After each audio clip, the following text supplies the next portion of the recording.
Pag tiningnan mo sa gauge, ang reading niya ay napakataas. Ayan, umaandar ang aircon nito.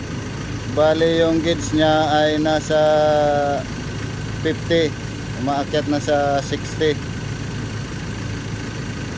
Pero kulang pa rin ng lamig, halos nawawala yung lamig.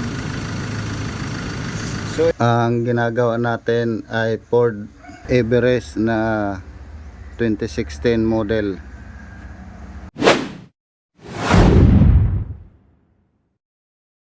So ayan, bago natin umpisahan, huwag niyo munang kalimutan mag-follow at mag-subscribe sa aming channel.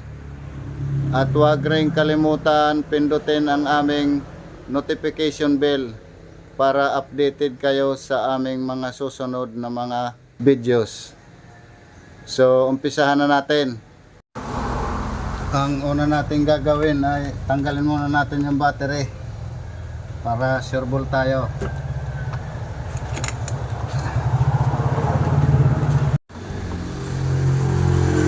Itong pinagtupatungan ng battery ay tanggalin natin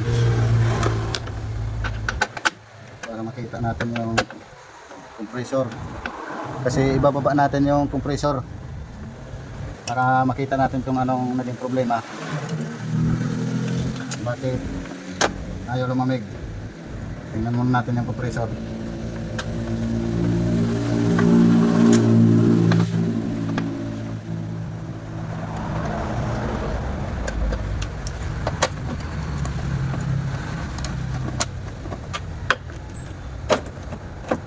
Yan.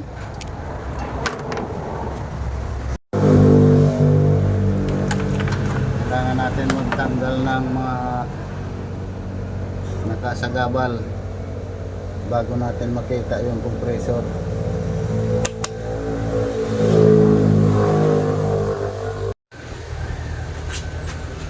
Tatanggalin din natin tong hose ng intercooler sa turbo, kasi istorbo din ng istorbo. Yan,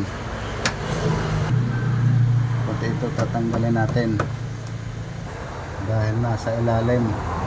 Ibababa natin yung compressor, mga kamaster. Yan mga kamaster, ganyan na yung itsura. Para makita mo ng maigi yung belt, para madali matanggal, ay tatanggalin natin yung ano natin tinanggal ito, yung mga cover. Tapos isunod mo na yung ano, yung blade. Yan, yung blade kailangan tanggalin ng blade ng pan, at sunod na natin itong ano, cover na isa.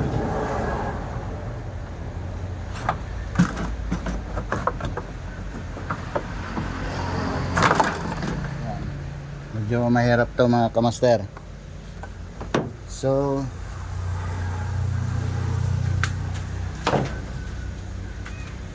makikita na natin yung belt. Ayan, kitang kita na yan mga kamaster, para madali mong matanggal yung belt. Pati yung kailangan natin tanggalin na compressor ay kitang kita na yan, oh. So una natin tatanggalin yung belt para hindi tayo mahirapan. Kailangan tanggalin yan.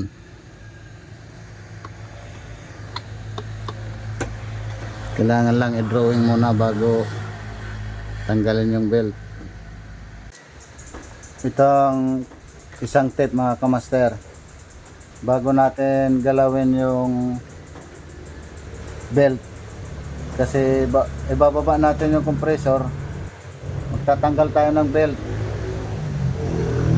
Bago mo galawin yung belt, kailangan mo muna nito papel tsaka ballpen, kasi kailangan mo i-drawing yung belt. Baka pagbalik ng belt ay hindi mo na maibalik ng eksakto kung paano yung nakakabit. So kailangan i-drawing natin yung belt kung paano nakalagay. Bali ganito natin tatanggalin yung belt mga kamaster. Ayan, papakita natin.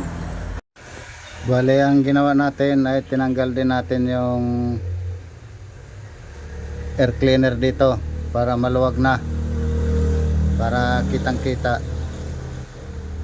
Kasi dito yung ano nyan, yung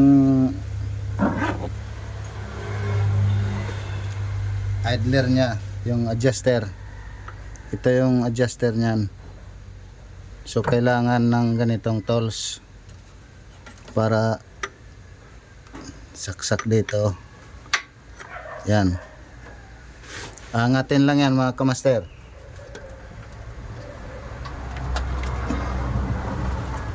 Yan, angat lang ng kaunti para matanggal yung belt.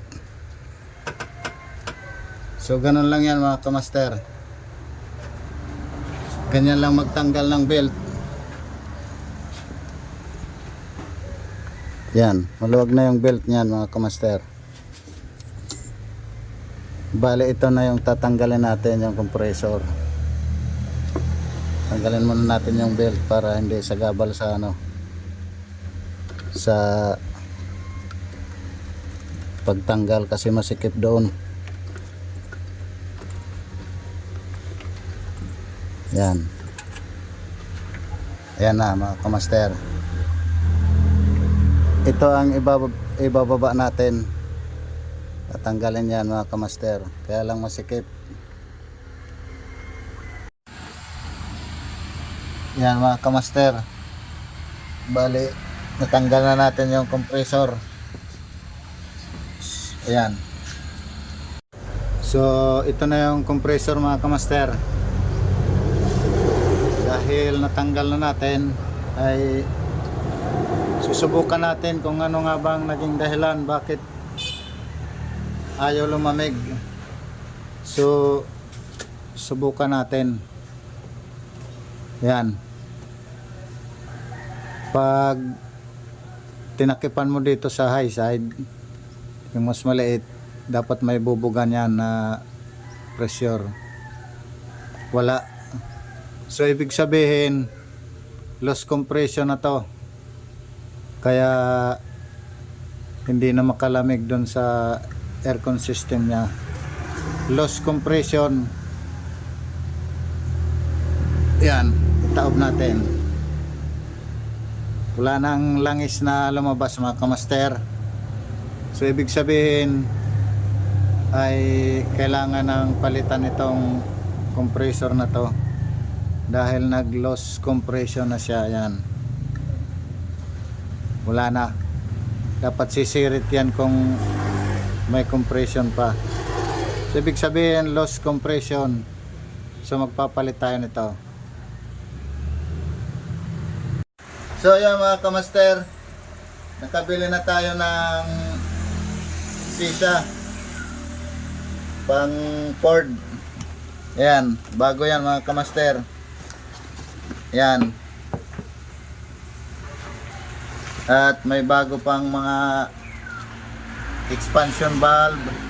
Yan, puro bago yan mga kamaster. Pati yung receiver dryer. So ikakabit na natin mga kamaster. Yan mga kamaster, na ibalik na natin yung bagong compressor. Napalitan na natin mga kamaster. Mahirap lang ikabit kasi konti lang ang clearance. So ayan mga kamaster, at nakita na nga natin ang naging dahilan bakit ayaw lumamig ang aircon. Yung compressor niya ay hindi na gumagana, bali nag loss compression, kaya kinakailangan ng palitan mga kamaster. So dagdag kaalaman na naman to mga kamaster, at sana nakatulong sa inyo ang video na to. So para makapanood ka pa ng mas maraming video na katulad nito, ay huwag mong kalimutan mag-subscribe, mag-follow at mag-comment, at i-share mo na rin kung nagustuhan mo ang aming video. So yun lang po. Thank you for watching.